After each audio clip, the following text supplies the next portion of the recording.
Dans cette activité, tu vas programmer la transformation du boulanger.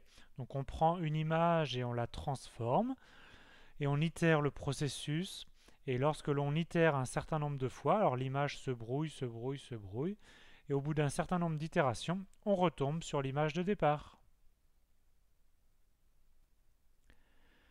Donc on part d'une image de taille n fois n. Donc pour nous, on représente cette image par un tableau de taille n fois n, et on suppose que n est un entier pair. Donc chaque élément du tableau représente un pixel.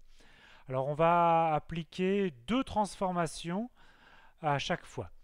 Alors on va commencer par la première transformation. Donc on a notre tableau de taille n fois n qu'on va transformer en un tableau de taille 2n fois n sur 2. Alors qu'est-ce qu'on va faire dans ce tableau? On va prendre les lignes du tableau de départ 2 par 2 et on va l'étirer en une seule ligne de longueur double. Alors la description en détail est la suivante. On a ici reporté les deux premières lignes du tableau qui deviennent ici une seule ligne allongée. Et comment est-ce qu'on mélange les deux lignes superposées pour obtenir une grande ligne?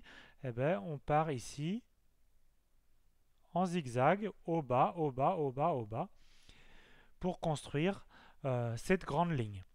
Alors, mathématiquement, ce que tu dois programmer, c'est la formule qui est donnée ici.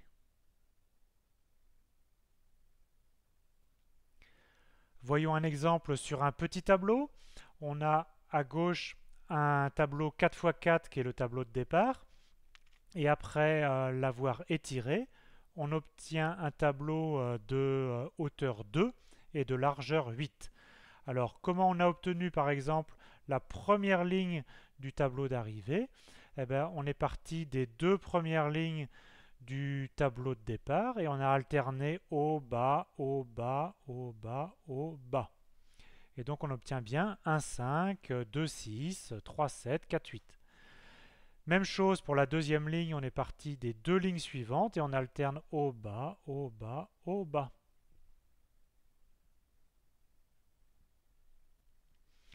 Voici la deuxième partie de la transformation du boulanger. Il s'agit de replier l'image pour revenir à une image de taille carrée.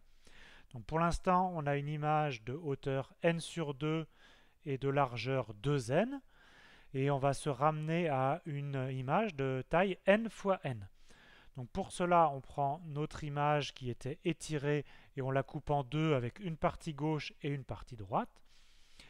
La partie gauche, on n'y touche pas. Et la partie droite, on lui fait faire un demi-tour et on la colle sous la partie gauche. Alors, ce que tu dois programmer mathématiquement, eh bien, ce sont les formules données par les transformations décrites ici.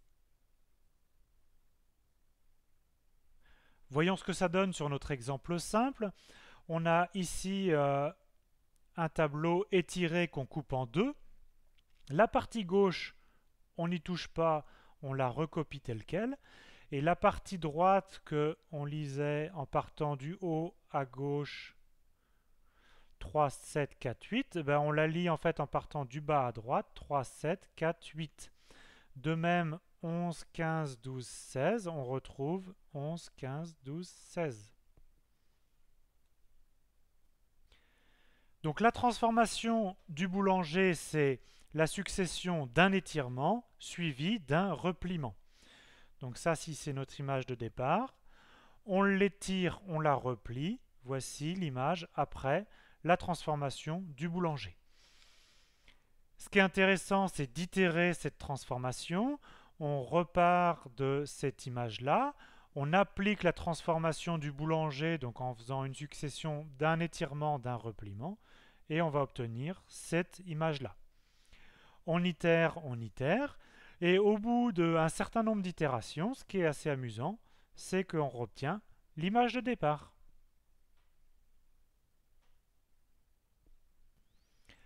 Voyons ce que tu dois obtenir après avoir programmé les deux fonctions. La première fonction, c'est la fonction boulanger étiré qui donc étire le tableau. Et la seconde, c'est boulanger replié qui le replie. Donc on part ici d'un tableau très simple 4x4. Voici donc le tableau de départ. Voici ce qu'on obtient une fois qu'on a étiré le tableau, et voici ce qu'on obtient une fois qu'on a replié le tableau. La transformation du boulanger est donc la succession d'un étirement puis d'un repliement. Donc on part d'un tableau initial et on applique la transformation du boulanger, on obtient un nouveau tableau de même taille et on va maintenant itérer cette transformation, c'est-à-dire qu'on part du résultat obtenu, on réapplique la transformation du boulanger et on recommence, et ici on voit qu'au bout de 5 itérations, on retombe sur le tableau de départ. On considère une image comme un tableau et on applique la transformation du boulanger. On obtient en itérant une image qui se brouille de plus en plus. Et ce qui est miraculeux, c'est qu'au bout d'un certain temps, on va retrouver l'image de départ.